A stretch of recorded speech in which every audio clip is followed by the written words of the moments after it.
Tratores e plantadeiras em ritmo acelerado. Os últimos dias foram de correria em várias fazendas. Tudo para conseguir cumprir o cronograma do plantio da safrinha de milho, que já está atrasado por conta do excesso de chuvas no mês de fevereiro. No programa de hoje você vai ver como foi a semana na região sudeste do estado. Na Semana da Mulher nós vamos mostrar a importância do trabalho delas no campo. Muitas deixaram a cidade para cuidar da terra. Você vai ver os reflexos das más condições da BR-163 da região do Pará. Teve aumento no frete e transportadoras daqui da região norte ficaram no prejuízo. O MT Rural traz ainda os assuntos da pecuária. Conheça as tecnologias e ações de manejo usadas por criadores para melhorar a renda nas propriedades.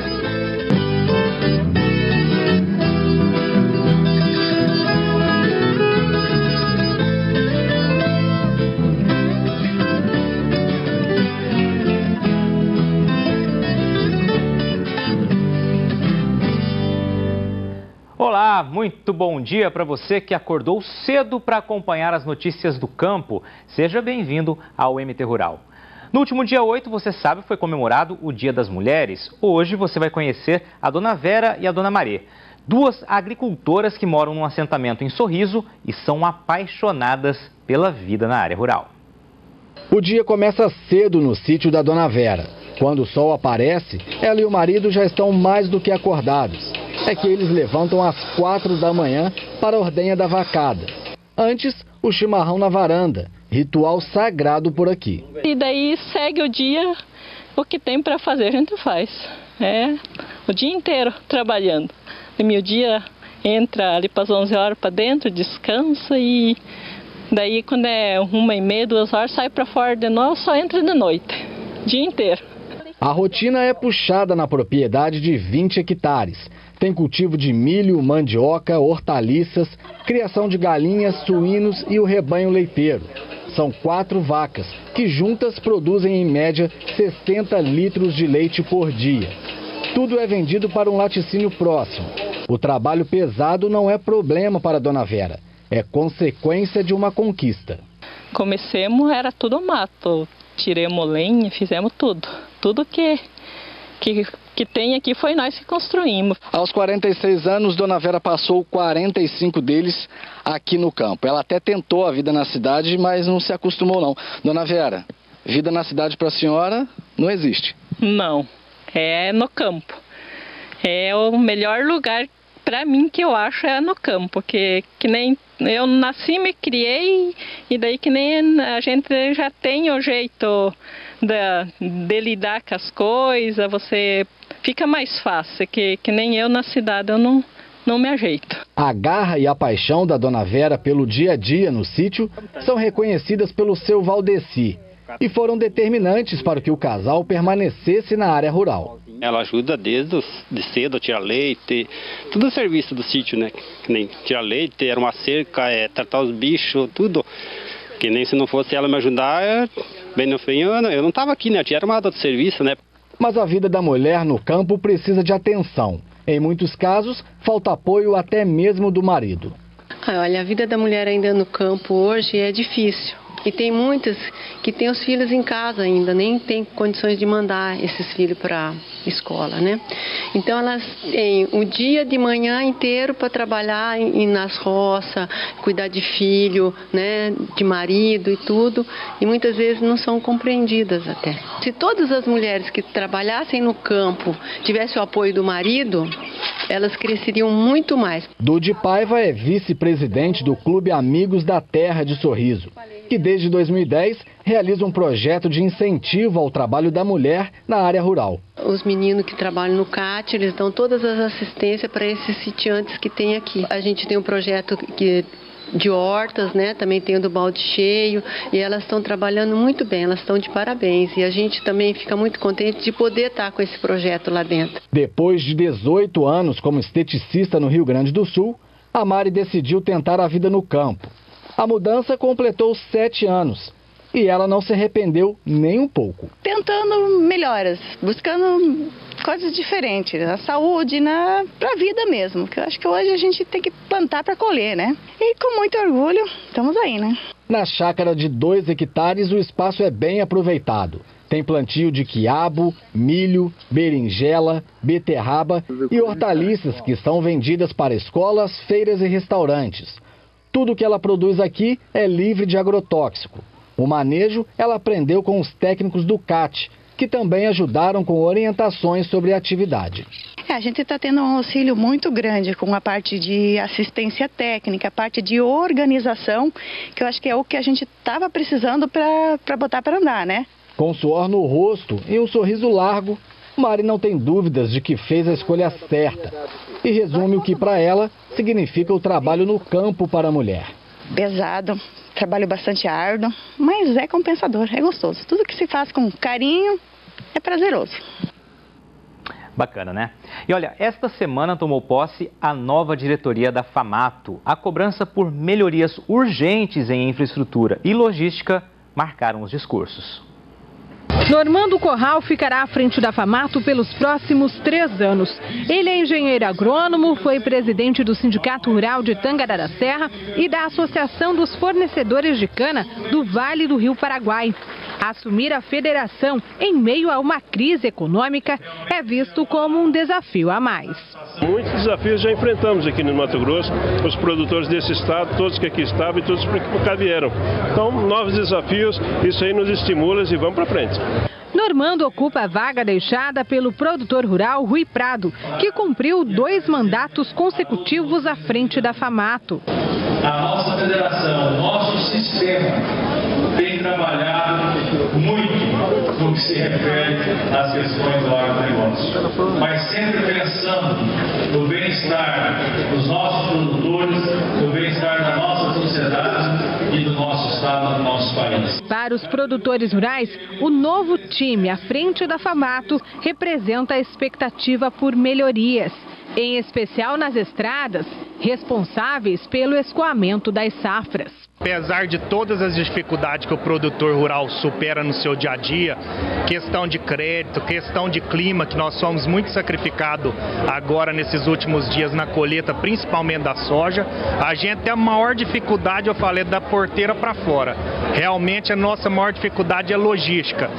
As estradas vão acabando, o governo acaba não dando conta de fazer uma operação de tapa-buracos e no fim deteriora e tem que ser refeito praticamente toda uma rodovia por falta de manutenção básica, né? Isso aí nos entristece e nos irrita, na verdade, porque a produção ela não ocorreu da noite para o dia, já há um grande tempo que a gente vem quebrando recordes de produção e deveria ter infraestrutura para que escoasse essa safra. Então isso aí causa um grande prejuízo para nós. Mas a questão que precisa ser resolvida hoje deve ter dinheiro suficiente para que façam as obras necessárias. Se a economia está crescendo, com certeza tem uma geração de impostos para isso aí. Apesar das cobranças, por enquanto a promessa do governo federal é asfaltar este ano apenas parte do trecho que falta da 163. A conclusão total da obra só no ano que vem. Depois do intervalo tem mais reflexos dos problemas na 163 e tem os destaques do encontro da pecuária em Cuiabá. Continue com a gente.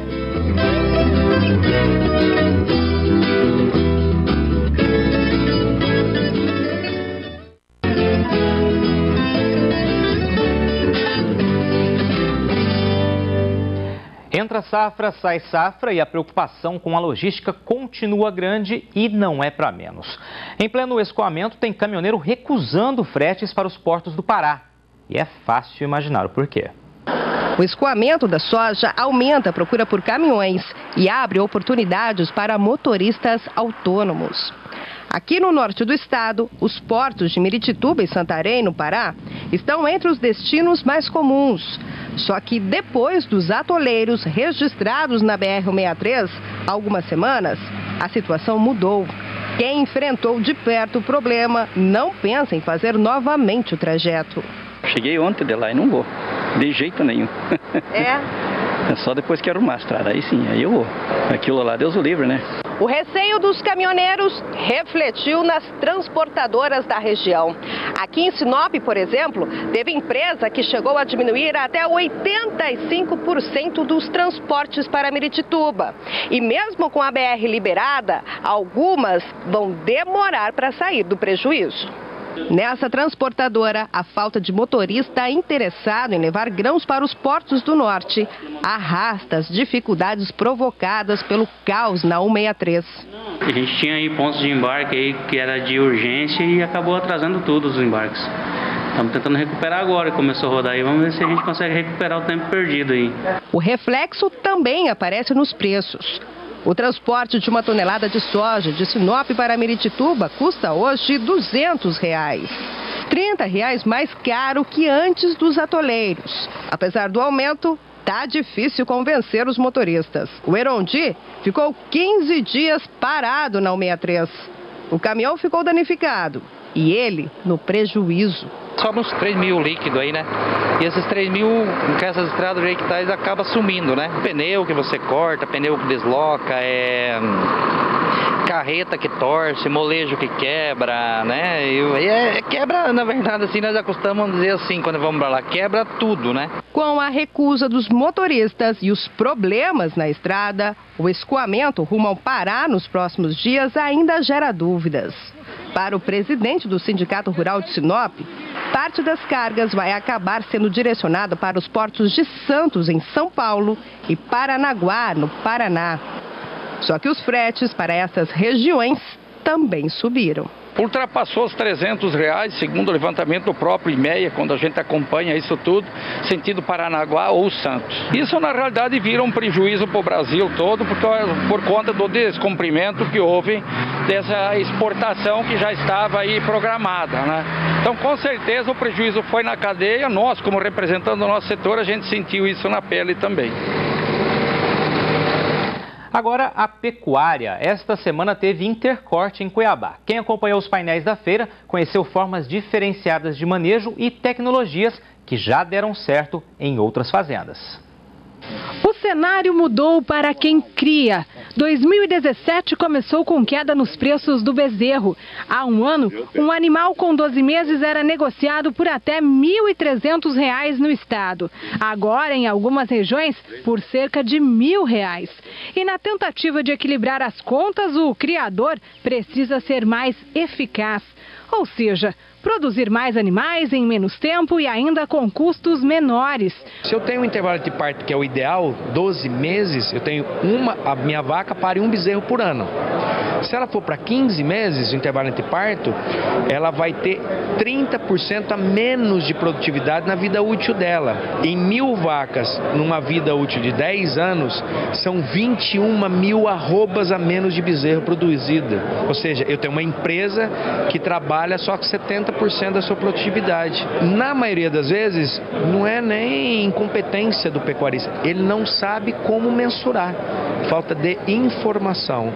E informação foi o que diversos pecuaristas buscaram em mais uma edição da Intercorte. Com foco na nutrição dos animais que vão para o sistema de semi-confinamento logo depois da desmama precoce, o criador José Constantini é um dos exemplos de pecuaristas que conseguiram aumentar a rentabilidade na fazenda. Nós diminuímos o tempo de cria de prenhez, diminuímos o tempo que hoje com 14 meses nós temos emprenhado, nós com 23 meses nós temos já novilhas com bezerro no pé, e isso é um todo.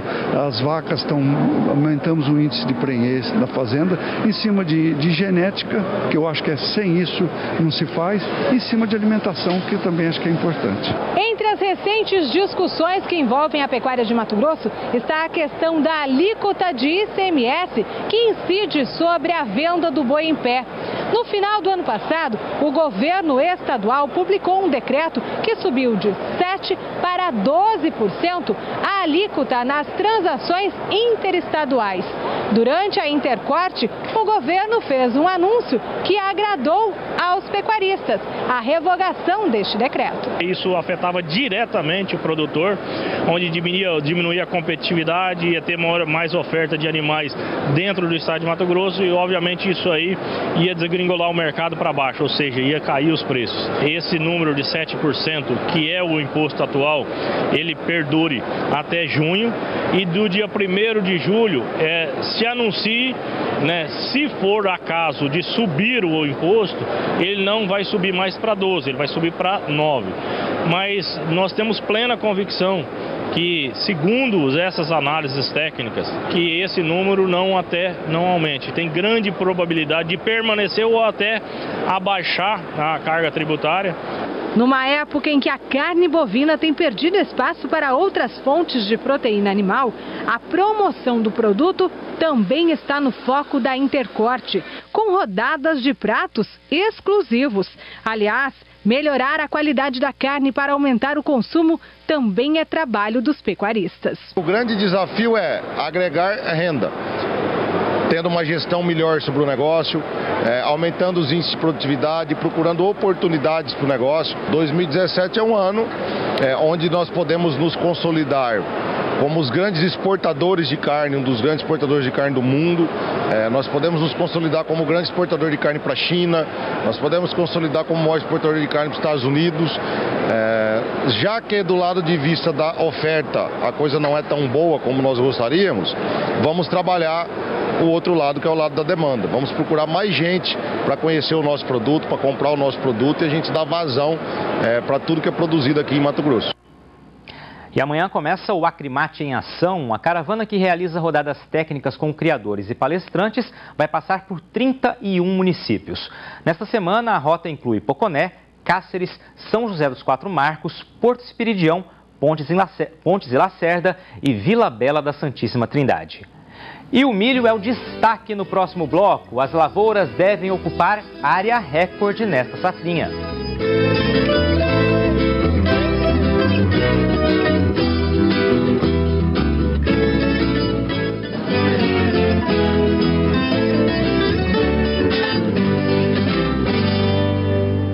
A colheita da soja está na reta final e, com isso, as projeções vão se ajustando. Para a Conab, a previsão de safra recorde continua mantida.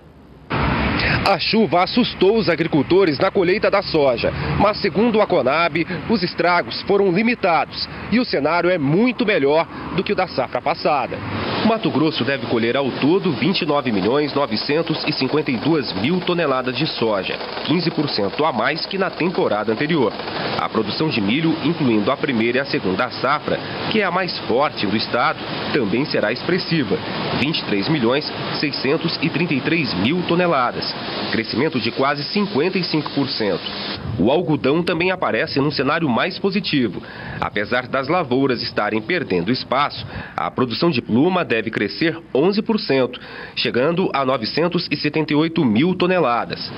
Maior produtor de grãos do país, o estado deve colher mais de 56 milhões de toneladas este ano, 29% de avanço. Para o Brasil, a estimativa é de 222 milhões de toneladas, aumento de 19,5%. O crescimento se deve à recuperação da produtividade média das lavouras e também ao aumento da área de plantio. O cultivo da segunda safra de milho aqui no estado não foi tão tranquilo quanto se imaginava, mas praticamente chegou ao fim. Hora de olhar para o céu e torcer para que a chuva que atrasou o cronograma agora se torne uma aliada. As colheitadeiras arrematam os últimos talhões de soja e a plantadeira lança as sementes de milho. Na fazenda Santo Augusto, em São Pedro da Cipa, sudeste de Mato Grosso, o trabalho é simultâneo e em ritmo acelerado.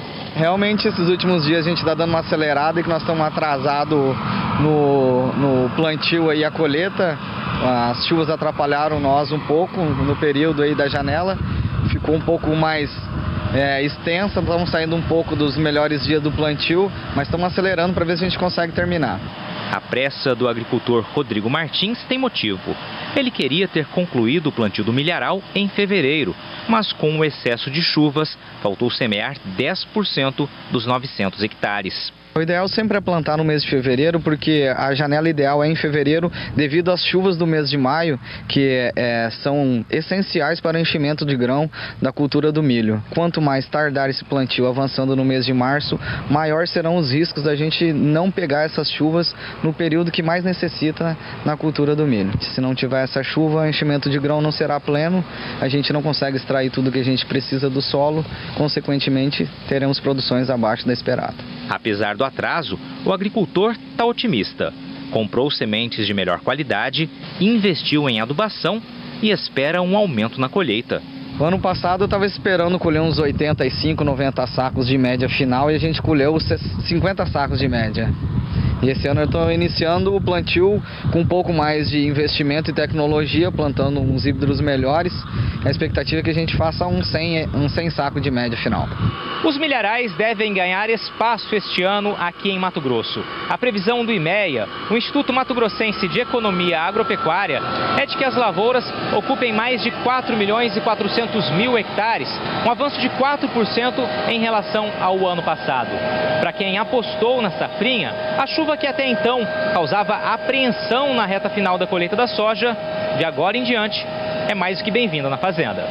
O seu Hereno já está de olho nas nuvens, torcendo para que na safrinha a chuvarada seja farta.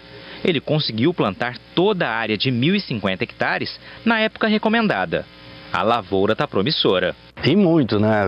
Você pode perceber que o desenvolvimento da planta está excepcional. Pode ver aqui, ó, nessa planta aqui, ó, que eu estou arrancando, que não é só a adubação que faz isso aqui, ó. Adubação, vamos falar que é 40%, 50%. Mas o que importa é chuva. Tem que ter chuva para... Você pode ver, ó, o desenvolvimento da planta. Essa planta aqui está com 30 dias de plantado, um pouquinho menos de nascido. Mas vamos pôr 30 dias. E ó o desenvolvimento que ela está, ó o sistema radicular dela como está. Então, você pode ter certeza que uma lavoura dessas aqui, ó, se não faltar chuva, é produção cheia. E olha que no ano passado o seu Hereno colheu muito bem. Foram 116 sacas de milho por hectare. Desta vez, quer aumentar a média. Tem que ser um pouquinho mais do que o ano passado, né? Pelo menos uns 4 sacos para dar um número bonito, né? 120 sacos. Superar o desempenho da última safrinha é a esperança em todo o estado. Em 2016, muitos milharais foram castigados pela seca e a produção despencou. Foram 7 milhões de toneladas abaixo da colhida em 2015. Para a nova safra, são esperados 25 milhões de toneladas. O seu Hereno sabe que em ano de boa colheita, o mercado pode sentir. Por isso, já vendeu 60% do que deve produzir. Quando pergunto se ele tivesse que escolher entre uma safra cheia ou preços altos, a resposta é rápida. Produzir bem, né? Você produzindo bem já é alegria, né? O MT Rural de hoje fica por aqui. Sucesso da porteira para dentro, força e fé da porteira para fora e vamos que vamos. Tchau!